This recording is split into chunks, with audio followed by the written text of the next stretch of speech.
this working? Yeah. So while my laptop is trying to connect. So I've been working on this project called Fission, which is basically a functions as a service implementation on top of Kubernetes. And I want to, before going into a demo and describing exactly what we've done, motivate this problem a little bit. So there's two almost separate reasons we started developing this. One is that our company, Platform9, we deployed Kubernetes for a lot of users, and we found that a lot of users, though they're excited about Kubernetes, take a long time to do something useful with it, especially when they haven't used containers before. There's quite a bit of learning curve to Docker and Kubernetes. I'm sure everyone here has gone through that already. So we wanted to do something where they can install a framework and on the first day make something small but useful potentially in production on their Kubernetes clusters. We also figured that something like functions as a service, or also called lambdas and so on, is a really easy way to create small REST APIs, to implement webhooks, things like that, to handle events in your infrastructure. And I like the term automated serverization more than serverless, because there's always a server somewhere, and this describes more accurately what we're actually doing. So I don't really have to convince anyone here why you should use this with Kubernetes, but the reason we did this on Kubernetes is we think functions as a service and lambdas will coexist with other services. They'll integrate. Some use cases will fit much better into the Kubernetes model, and some will fit better into functions as a service. And Kubernetes also implements a lot of the work that function as a service does. It manages a cluster, does scheduling, network management, and so on. So you don't really need to implement all that from scratch if you're making a FAS framework. All right, so what does it actually do? We support a couple of languages, Node and Python. And at the source level, you write a function in any language. You map this function to a trigger, like an HTTP route, or a timer, or even a Kubernetes event. And we'll demo these things later. And that function is run when that event occurs. And one property of FAS which is important is that the function doesn't consume resources until it actually is run. So the capacity of your cluster needs to be proportional to usage, not to the number of services that you've deployed on it. And we also wanted to abstract away containers the container image management as much as possible. So in many cases, the user will not need to build an image and just sort of work at the source level, and we'll abstract away the management of container images. There's cases where users still need to work with images if you want to add something to the stock image that we provide, but that's still not ongoing every time you work on the function. So one more slide before I dive into the demo. Briefly, how it works is that there's two sort of conflicting goals. One is that we want to consume resources only when a function is run, but we also want to start the function as fast as possible when the event or the trigger occurs. So if we were to create a pod, deploy pull the container image and start the pod after a request comes in, that takes on the order of 1 to 2 seconds or more, depending on how big the image is. Even if you optimize a lot of things and prefetch the image, it still takes a few seconds. So what we figured is to run essentially a distributed thread pool. So we run these generic pods, and that pod has a container in it which knows how to load a function for a given language that's supported. So there's a Node.js container which we call an environment for a function, and the Node.js environment has an HTTP server and a dynamic loader, and Fission takes care of running a set of these generic pods, and on request, the user's function is copied into that pod, and the dynamic loader is triggered, and the request is proxied to it. So the overhead of doing all this tends to be 100 to 200 milliseconds, and that's basically your cold start overhead for using Fission. And then that pod is cached for a few minutes, so subsequent requests just need to be routed to that pod, and if there are no more requests, that pod is killed after a while. All right, so let's demo. All right. So I have a 3-node cluster on GKE here. Let me just see how we do on time. Okay, pretty good. Okay, and I want to show you the state of the cluster before and after I run a function. If the ceiling doesn't fall down on us. Okay, so Fission has a CLI that talks to the Fission service, which is running on this Kubernetes cluster. And this Fission cluster is set up with the Node and Python environments. And you can add other environments to it. There's support for C#, .NET coming in, and someone's working on PHP as well. And you can create, so when this environment is created, we have a small pool of those generic pods sitting idle. So I'm just going to show you those.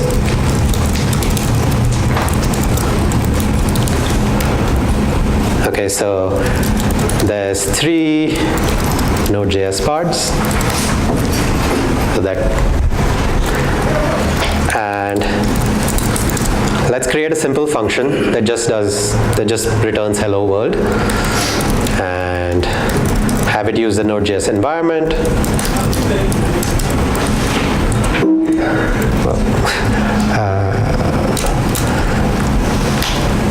Okay, so let me. So it's a Node.js function.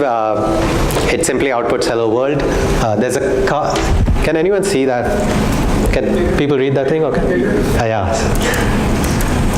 Okay. Better. Thanks. So it's really just a hello world. Any function in Fission gets a context and a callback. The context contains, say, HTTP request, headers, and so on. The callback is what you call when the request is to be completed, and you return an HTTP status and your response body. So I want to note that there's still only 3 Node.js pods. We haven't created any more for this function just yet. And you create a root to that function.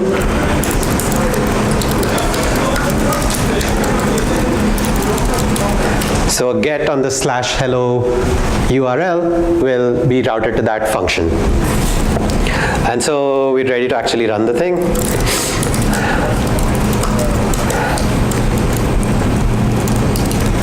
So the Fission router is also running as a Kubernetes service, and it's behind a load balancer on GKE, and that was the root.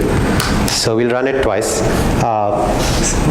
So you see a hello world, and I don't know if you can read, but the first one took about 160 milliseconds, the second took about 70 milliseconds. So the difference so what happened the first time is that a pod was chosen from that pool of idle pods, and the function was copied into it, and it was run.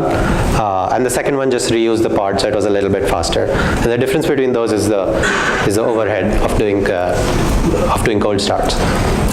So we can go find the pod that actually, so now there are 4 pods because we took out one from the pool, used it for the function, and replenished the pool again.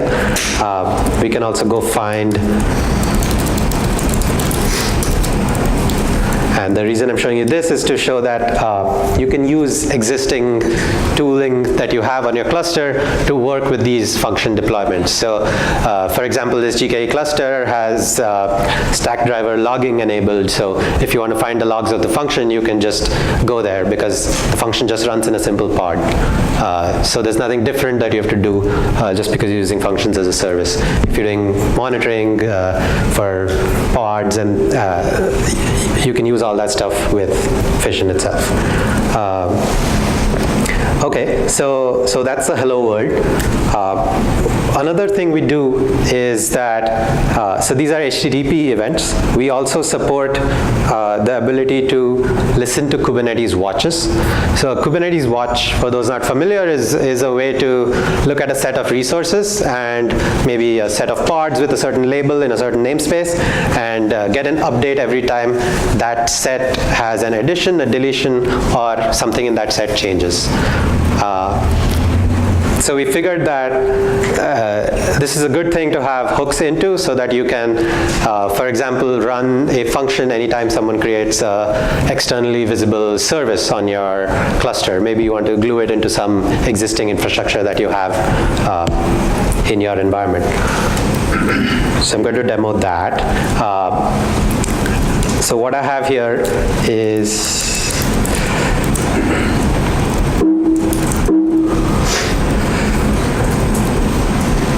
a Slack, is a function that sends Kubernetes events to Slack, and I need to go to my Slack, and is that readable? Well, so you can go and create an incoming webhook for a Slack channel, and that's basically an HTTP endpoint that you can hit. Not sure what happened there, sorry.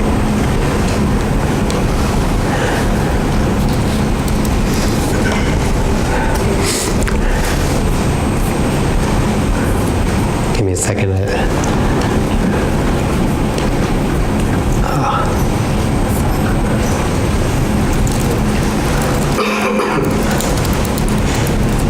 Sorry, I'm gonna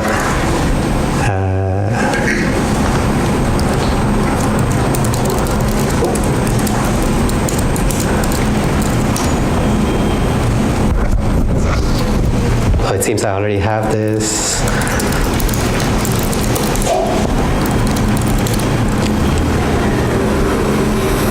Okay, so I've actually already created this function that maps to an incoming webhook that I've already created. I can't find it right now, but there's a Slack UI to create these things. And so you can create a watch with Fission watch create, and you can give it a function. So I'm going to call the kube event Slack function with on the default pod, on the default namespace for pods, and let me just make sure I got the function name right.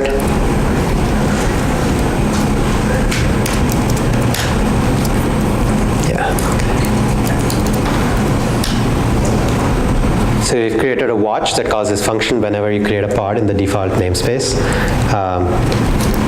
So this is that Slack channel, so let me just create a pod. So let's just run Alpine Linux. It's going to fail, but you see a message here from that function.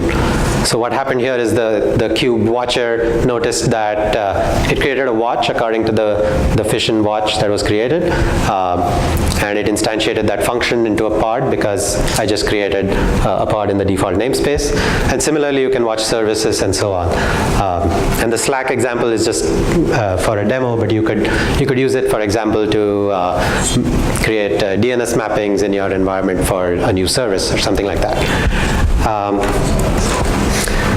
So that's it for demos. I have a couple of other examples on the repo. I want to stop for questions before I go on a little bit about our roadmap and where we're going with this. If anyone has any questions so far, I'd love to take them. Yes? Can you talk a little bit about how the code moves around? You mentioned it. Yeah. JavaScript, but yeah. It's loaded in the pod. Yeah, exactly. Okay, so so when you do Fission function create, that function is uploaded and is stored. Actually, let me show you. Let me get to the Kubernetes blog where there's a diagram of this. So there's a stateful aspect. So can people see this picture? All right. So I'm going to go over here, if that's okay.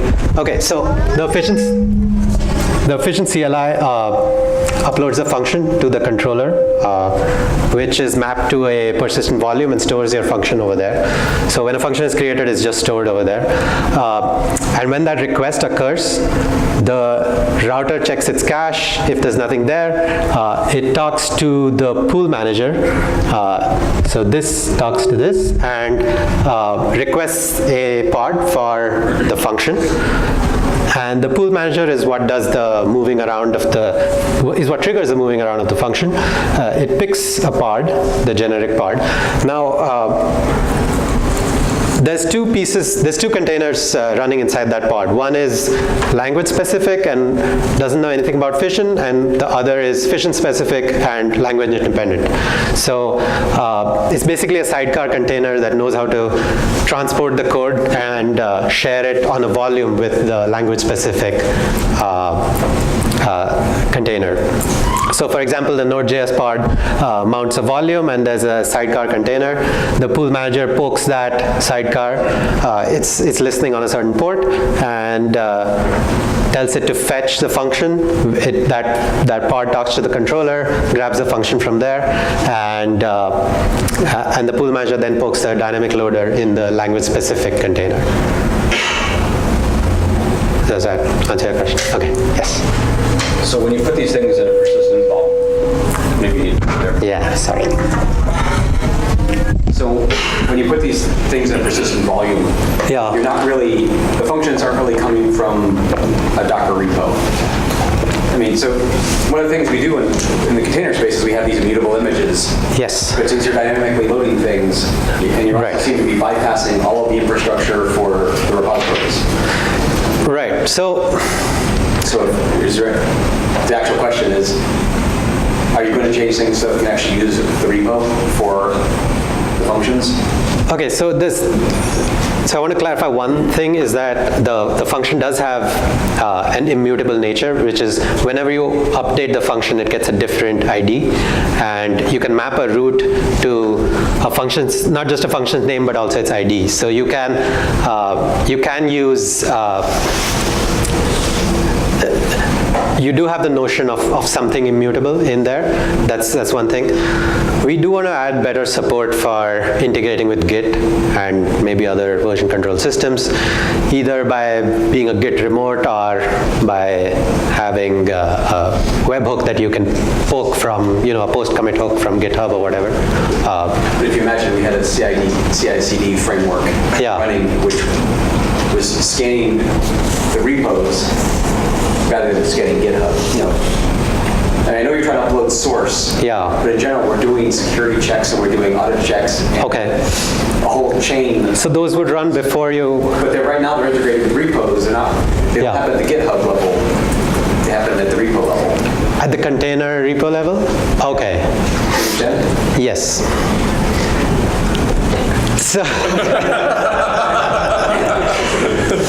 that's the disadvantage of abstracting away container images, like things that directly work. If you have infrastructure like that works at the container image level, this doesn't necessarily play nice with it. In theory, there's nothing about that that's incompatible with this. I mean, you're pulling from a persistent volume, but you could just as easily be pulling from a deep repo using Kubernetes.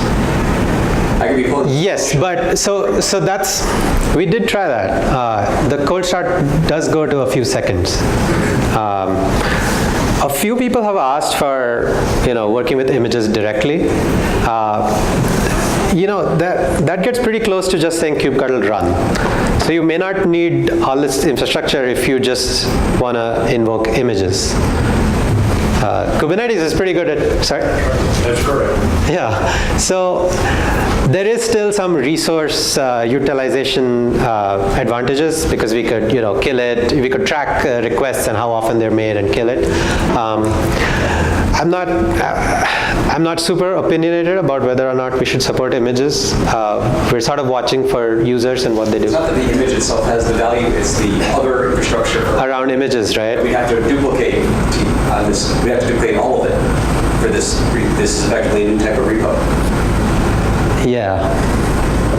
I don't have a good answer. Maybe we should talk more. What about like native module security? Right. So we have these environments which are fully baked images. They have a package.json or something like that in them. And if you want to change it, you have to rebuild the image.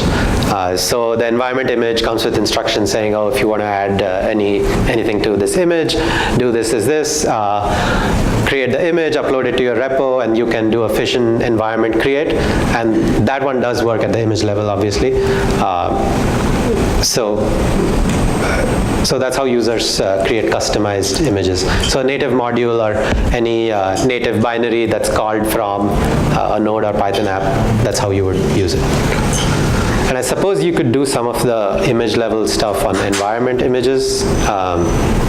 But yeah, I'd like to talk to you maybe more about this. Yes?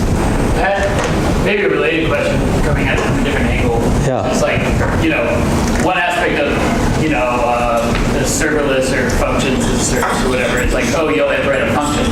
But the real, infrastructure that you're building is about a very smart auto-scaling system that knows how to hold requests at the router layer, right? And spin things up from zero. Yeah. And the other part is basically an event bus of sorts, right? So Yes. some unified way that events are flowing into these components. Right. But I was just curious to what have you guys thought about decomposing it in the sense that to the degree to which auto-scaling that event bus would be useful. Yeah. Maybe I want to run a Go program or something that doesn't decompose into a function. Yeah, when you decompose each of the pieces, needs to be more general. We're trying to sort of attack the simple use cases and make one thing that works well for, and we totally admit that there's a limited set of use cases. Maybe some of the things can be decomposed. The stuff that talks to Kubernetes watches and can invoke a webhook, that's almost independent of Fission. So we could separate that out, and we've talked to some Kubernetes people about doing that.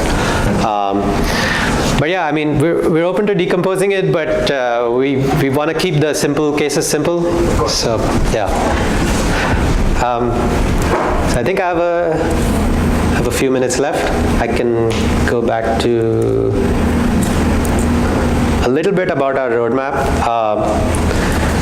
So we want to improve the dev workflows. For one, today versioning is very basic. Every function has an ID, and you can manually update your roots to a certain version of a function. We want to have some sort of integration with Git repo and so on, so that perhaps you could map a set of roots to a set of functions to a particular Git tag or a branch. We want to improve our integration with logging and monitoring frameworks, maybe Prometheus, and we're already fairly okay with existing logging frameworks, but there's still things we could do better there. You spoke about an event bus, but we don't integrate with existing ones yet, so we're adding support for a couple of popular ones. Our API gateway, which I showed you, is basically just a collection of URLs and HTTP methods. We want to improve that either by integrating with one of the existing open source ones out there, or improving the one we have a little bit to add features like rate limiting and authentication and so on. We also want to improve the access to Kubernetes features. So you can't today access Kubernetes secrets and volumes from functions, partly because of the way we do dynamic things. So we're trying to figure out how that works. Kubernetes secrets are, although fairly easy to add support for, so we're adding that. And today there isn't any auto-scaling. We just have one pod per function, 0 or 1 pods per function, so we're adding that. And there are also a few cold start optimizations that we can do. So yeah, there's we're on GitHub at github/Fission. Check us out, and on Twitter, and here's the website too. Yes. What does Platform9 do? Oh, so our company started out as basically infrastructure management for people's on-premise infrastructure, so a SaaS management control plane for on-prem infrastructure, and then we moved on to both on-prem and public infrastructure. And we started 3 years ago with managing OpenStack, and maybe about a year ago we started doing Kubernetes as well. So we deploy OpenStack and Kubernetes for people basically and manage their infrastructure. Thanks. Yes? What about, I guess, how do you tackle workflow management? If you have multiple functions and you need to pass data, is that handled by the developer? If you have multiple... Can a function call another function? Right. So it's pretty early, and this is another thing we want to work on. But I imagine that would work via some sort of message bus that we add. We're looking at NAT streaming and things like that. It's a lightweight message bus. So we would provide, in the context, some easy handle to call other functions. There's some stuff to figure out around versioning, what version that calls, things like that. And how exactly you compose these workflows is something we're figuring out. One of the problems we expect with serverless is it's really nice when you're making a small set of functions, but when you have 50 functions, it's a bit of an unsolved problem to manage them. You can create manifest files and workflows and version control them somehow, but it's not a 100% solved problem. Yeah, we hope to get there. If there are no other questions, then thank you very much.